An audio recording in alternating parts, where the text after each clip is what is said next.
I didn't have time to write a fancy speech. I didn't have time to, I didn't have the resource of an English teacher to sit down and write a speech with at school today and be, brought over here to practice or anything.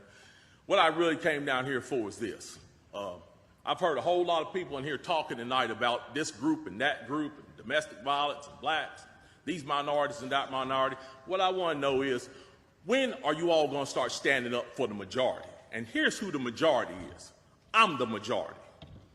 I'm a law-abiding citizen who's never shot anybody, never committed a serious crime, never committed a felony.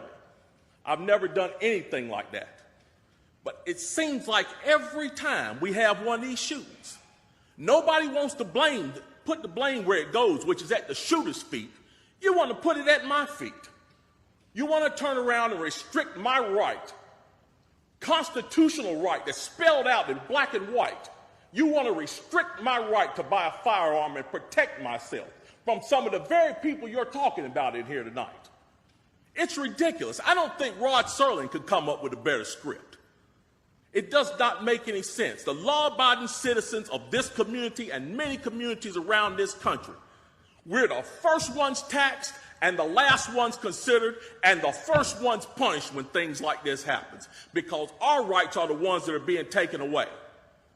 That's the reason why I came down here today. Gun show or no gun show, NRA or no NRA. I'm here to stand up for the law-abiding citizens of this community, because I'm going to tell you that what's going to happen.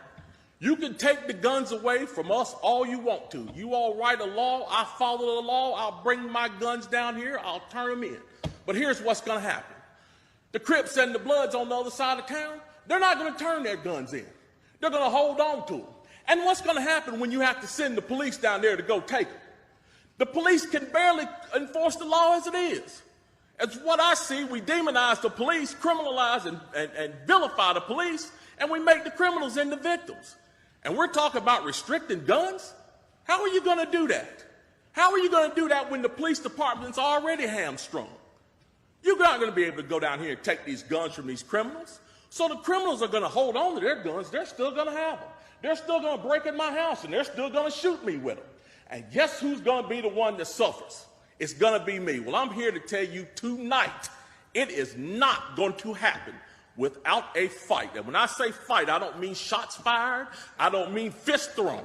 I mean I'm going to come down here to this city council and raise hell just like these loonies from the left do until you listen to the majority of the people in this city. And I am the majority.